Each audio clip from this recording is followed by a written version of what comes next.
Colonel and I are back here with another video. And today we're going to be going over my deck profile for the most recent tournament we just had, which was the Alert Response tournament. Actually, at the time of this recording, the last couple of matches should be going on regarding the top three. So I finished fourth place in this tournament, and we're going to be looking at the deck that I decided to bring. So I decided to make a different meta call this tournament and come with a Polysium deck. And I thought that Polysium was still very strong with Jetpack being at 2 and the Crown still being one of the best defensive tools in the game for that particular, I guess you could say, archetype or, Polysium creatures in general. And I felt like there was some potential there to have a powerful showing. And I felt like the one weakness or the one thing that people had over Pali was Shockwave 8. And I was like, okay, well, is there any way to run the deck without like a lot of 8-star creatures and just kind of play around people's sideboard? And it actually turned out to be really, really good, all things considered. And so yeah, we're gonna jump into the deck profile, and then after the deck profile, I'll kind of go over like some stats that I had, basically as far as like the different matchups that I had going into it. Okay, so let's jump right in. So regarding this deck, what's the main idea, right? So the main idea is that you want to get Crozon set up as fast as possible and constantly use your smaller creatures to either trade 2 for 2 on their board. Like if they have a 2 creature board, you can just trade into them with the smaller creatures, or you can use them and sacrifice them with the Polysium ability to bring out your bigger things, such as Stomposaurus, Mystical Beast of the Deep, Diabacadra, which is one of the best boss monsters and one of the most underrated, in my opinion. That we have in the game right now. And then Great Serpent of the Falls, which is always really good. And then also Crunch on Polysium, which actually has some really good synergy with this type of deck, as once it is killed, you can free play as many 2-star or lower Polysium creatures as you would like, as long as you have enough zones. And funnily enough, in one of my top cut matches, I actually pulled off a 4 Pally revival. So I had 4 zones up, as I was able to wall off my opponent for a long time and build up some creature zones until I was ready to push for lethal. And after he killed Crunchon, I had 4 Pally creatures up, ready to get my combo started going into the next turn. Now, going back to Crozon very quickly, the cool thing about this card is that it can happen on your opponent's turn or on your turn. And so if you have a 2-creature Polysium board, whether it's small or big creatures, if they kill both of those creatures within their turn, you draw a card. And then on your turn, if you use the planet ability to kill your own Polysium creatures to bring out one of your bigger ones, you also draw a card. And so there's a lot of potential for this deck to get a nice draw engine going if you're able to get into your Crozon very quickly. And as you probably would notice, I do have 38 cards in this deck. Standard decks run 34. But I felt like against a couple of different matchups, I needed specific tech, and I kind of justified it with the fact that Crozon allows me to go +1 quite often, and then Blur being a search, and then 7-star Grass being a search as well as Helpo Belt. And so I kind of felt like I was going to thin through the deck very quickly, which ended up happening. And I'll talk more about where some of this can kind of bite you in the butt, but for the most part, it was justified for me to have 38 cards. Now, going into Crozon, I guess I'm going to work my way backwards just a little bit, is Helpo Belt. And so Helpo Belt is not only just like a third copy of Crozon, or helps you get the higher potential of drawing it and getting it into your hand, but it also helps because I have a lot of other attachment cards that are really good in niche situations, such as Abomination Tomb, Warpo Jetpack, and For Sale Sign. And so a lot of instances, I would have Helpo Belt in my hand, and then what I would do is kind of hold it until the scenario called for me to get a certain card, right? So I don't just shotgun it and say, oh, I need Crozon immediately. It's like, oh, no, let's look at the situation.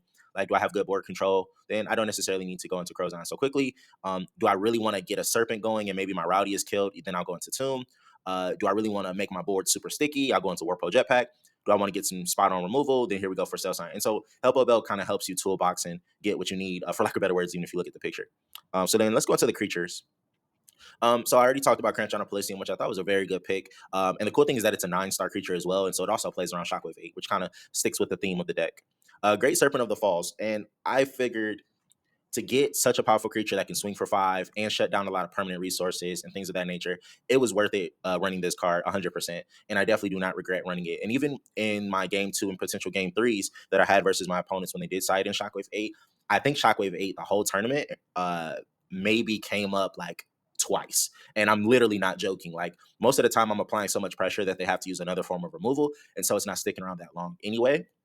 But it's also not like my main or only boss creature either. And so I don't mind playing it early or playing it very aggressively, which I think is a little bit different from the typical 8-star Polysium approach. Next, we have Diabacadra, and this thing is an absolute beast, absolute monster, right? And so the idea is that you can play it early or you can play it late game as a finisher, and I've done it in both ways. Playing it early kind of puts a lot of pressure onto your opponent, as the power and health of this creature is the total of the combined health of all your 1 and 2 star Pelisium creatures. So all of these small guys here, their stats get soaked up into one super boss monster. And there's a lot of times against my different matchups where I was able to just completely wall them off with this creature and just wear them down to the point where they either run out of removal or don't have a big enough creature to clear it. And then I'm able to just kind of keep the waves going and overwhelm them. So super happy with Diabacadra's performance, and it also has some super good synergy with Warpo Jetpack, where you could have a Diabacadra and then they kill it because they waste a lot of removal to get it out the way.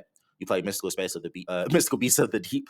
You put a Warpo Jetpack on it, and so if they remove the beast, Diabacadra comes right back, and you can use Mystical Beast to get another card to your hand, such as like Cranchan or Great Serpent. And so this whole package right here has some really really good synergy and puts a lot of pressure on your opponent to consistently clear these big creatures. And then the numbers start to get very awkward too, because this is 400 because Pali is my planet, 430. This has gotten up to like 7 or 800 in health, and about 1100 was the max that I got as far as power. So swinging for super, super big numbers. And then 310 is still kind of an awkward thing to clear as well, as most decks have to apply a bigger creature just to clear this by attack. Next, we have Pelfam, which I thought was just a really good fit. Now, the interesting thing about Pelfam and Stomposaurus is that I wanted a 7-star creature to obviously have synergy with Warpo Jetpack, right? But I felt as though 2 Pelfam was too expensive and no Pelfam was just not a good idea, right? So I decided to split it up. And so I said, I'll run 1 Pelfam, and then I need another 7-star Pali creature that can justify keeping the strategy going. And I landed on this absolute beast, Stomposaurus. Stomposaurus was absolutely one of the MVPs in a lot of the different matchups because of its 400 health, right? And so I can get it on the field for cheap using the smaller creatures, which also helps Crozon to pop and happen. But also just the fact that with it being a Pelisium creature, it also has Leviathan Crown synergy. So with this 400 health, it becomes awkward because it's not my absolute boss monster, but it becomes a big wall and it forces a lot of pressure onto my opponent where they either have to clear it in an awkward way or commit a lot of cards to do so. And sometimes just having this 7-star Pally allowed me to soak up some of their resource removal, such as Galaxy Crash, Divine Doom, Time Flash Portal, things like that. So super, super happy, and I would not take Stomposaurus out of this build if you're looking to run a similar strategy. All right, next going into the smaller end. In most Pelisium decks, and similar to this one and any other standard ones, is the mid-tier creatures become a little weird, right? You usually go either super small or super big. And so kind of like a bridge for that was Blur. Blur was pretty cool because it helps me to get obviously another copy of Rowdy, but it also becomes an interesting health at 140, which is kind of awkward for some of the smaller stuff to clear, but also 200 power helps me kind of conveniently clear over things when I'm not quite ready to commit my smaller things or my bigger things. So happy with Blair. I decided to run it at 1 copy as I really wanted to make some space for my 2-star creatures in order to give Diabacadra enough of a power boost. And in practice, and we'll talk about the 2-star creature ratio in just a moment, I noticed that I was getting a lopsided Diabacadra is what I'll call it. So like I would get it like super, super strong, but the health wasn't reaching like over 440 or something like that. And I feel like that's what makes it very powerful. It's not necessarily the big swings, but it's the fact that it takes so much to clear it off of the board. And those high health numbers can really wall off your opponent. Next, Zamorzed, which was just completely a no-brainer not to run as it gave me an extra zone and also has some synergy with Pelisium in general, and just helps to get your board set up and get things going. Rowdy, which really doesn't need too much of explanation. When you use the Pelisium ability, you gain 3 stars. Now, the cool thing about this deck is that you're not just saving your Rowdy just for SERP. You can definitely shotgun your Rowdy to get out either Stomposaurus, Mystical Beast, Diabacadra, even Cranchan. Like you can shotgun it thanks to the card that's next to it, which is Hammerhead Sharkling. Hammerhead Sharkling says when you use the Pelisium ability, when it's killed by the planet card Pelisium, you can return a 2-star Pelisium creature that was not killed this turn. So a lot of instances, I would shotgun Rowdy to get out a big creature, whether it was a SERP or something else, gain 3 stars, and then when I drew into another SERP where I really needed it for the negate ability, right, I would use Hammerhead to get it right back into my hand. And so these two cycle very, very well and have a lot of good synergy with each other. Next was Crazy Hands, the Ice Shaker. Crazy Hands was really, really cool, and I really, really love it as a 2-star Pelisium creature for a couple of different reasons. So the main reason, obviously, is for the power and health. So 2 of these being dead already puts your Diabacadra at 400, which is crazy, especially because Diabacadra would essentially be a 4-star creature because I only committed these 2 copies at 4 stars in order to summon it. What's also cool is that sometimes I would play it as like a wall against small creatures, Like if they put up a board of like Thorngaborg and Droplet Squads or something like that, sometimes I'll just drop Crazy Hands and just sit there until I can drop more cards and get my board set up. So it was like a good small wall too. And one game it actually ended the game. So it's, I mean, 200 power is still nothing to sneeze at, especially when you're trying to swing for lethal or chip away to get closer to these bigger damage points. Next was Droplet Squaws. Now, Droplet Squaws was really interesting because I was running Bubbo at first, which I believe is like 110, 110, which was obviously a better stat line to support Diabacadra. But I also felt like the deck was lacking some draw power. As this was a new concept, obviously it's not optimized, but super, super happy with how it performed in general anyway. And Droplet Squash just kind of gives you a better opportunity to draw into some cards that you really, really need, but it's also most of the time just fodder to get into the bigger creatures, which also leads into my next creature. This guy, I'm not going to try to pronounce that name, but the main reason he's here is because of that nice 170 health. And so if you imagine two Crazy Hands and this guy, Diabacadra's already at 570 health, which is insane. Like as soon as you break like the 450, maybe even like 430, somewhere around that mark. But definitely once you get up to like the 500s, a lot of decks just can't even clear it by battle. And when you have all these other defensive tools that we'll get into against like resource removal and attachment removal, then it becomes just a powerful creature that most decks just can't handle. And so this was a really, really good card, and I would recommend running it just for that health stat to support Diabacadra. All right, next we went into the resources. Galaxy Crash. Now here I decided to run Charge Blaster. I was considering Time Flash Portal, but the only reason I decided to go with Charge Blaster over Time Flash Portal was because I wanted boards that were completely stripped. And most times when I have a big creature up, my opponent would take like maybe 2 or 3 turns to clear it, right? So I felt like I was already building up enough resources, and with the Pali ability using smaller creatures anyway, my econ was always pretty good. As you put in a couple small creatures, you get a big one, and I've only committed 4 stars, sometimes less if I'm using like Rowdy, for example, and gaining even more stars. So Charge Blaster just seemed like a really, really nice choice to get rid of some of those smaller, annoying creatures, but get rid of them permanently. I also considered running Angry Totem, but I didn't like the fact that I kill their creature, but then they get to draw a card. And sometimes a lot of decks, like that would just be the extra card is what they need to bounce back. So I decided to go with Charge Blaster. But in hindsight, I think you could either run any of those three, and I think the deck would be better. Now, if I was to optimize this deck, I think I do want to lean more into like the resource removal, maybe 2 time flash portals, something like that, because as much as you are walling them off, you do need to be able to push for big damage and keep that pressure going while their hand is low and not let them build it back up. 7-star Seagrass doesn't really need to be explained. Just add a 7-star to your hand. So I went with Stomposaurus sometimes Mystical Beast, sometimes Diabacadra, just kind of depended on the situation. But it was really cool to just kind of grab whichever one I needed immediately. We already talked about Helpo Bell. We already talked about all of these guys. Leviathan's Crown, once again, doesn't really need much to be said. Cancels out a lot of card abilities, and it has a lot of utility, as it'll stop a for sale sign, which a lot of people will try to use against me. It'll stop Time Flash Portal, Galaxy Crash, the Glove plus Tree combo. The biggest one of the biggest ones was the Blue Flame Shuffle. It'll cancel that shuffle and just really put you in a really, really good position. I decided to go with Erratic Void, as I felt like decks going against my deck would try to use their big creatures. And as expected, I also expected a lot of Shias players running the Blue Flame package, which they were going to use the permanent resource to bring back the Chakra and try to shuffle things away. And sometimes if you just catch them with their pants down, they bring out the tower, but then you cancel the Chakra summon. Now they just have a tower blocking their resource zone, and now you can really go in for some big damage and finish off a lot of the Shias players. And it actually came up quite a bit of times. Super Bouncy Trampoline was also really, really good. It took a lot of pressure off of Leviathan Crown, in my opinion, as I talked about those different forms of removal, right? And one of those is like Pelfam. And, some players like, hey, if I could just bounce their big creature back into their hand or bounce the Serp and they don't have another way to summon it, then, they'll get a lot of value from that.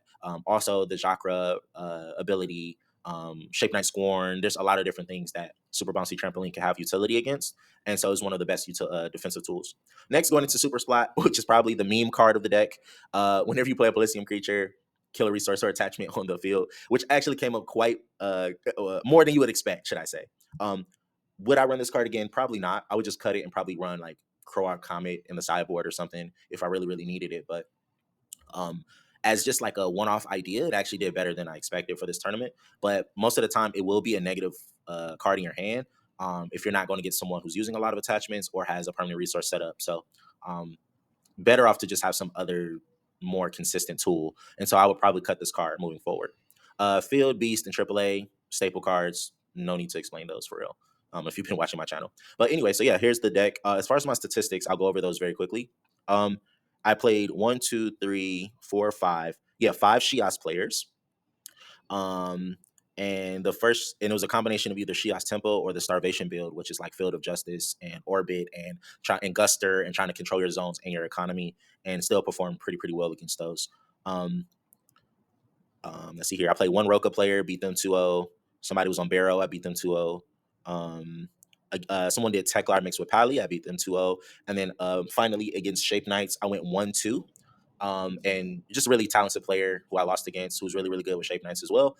And my game one was like super rough. Game two was a lot smoother, and in game three, I think their engine was just more consistent than my engine, and that just comes down to what I mentioned before about running 38 cards.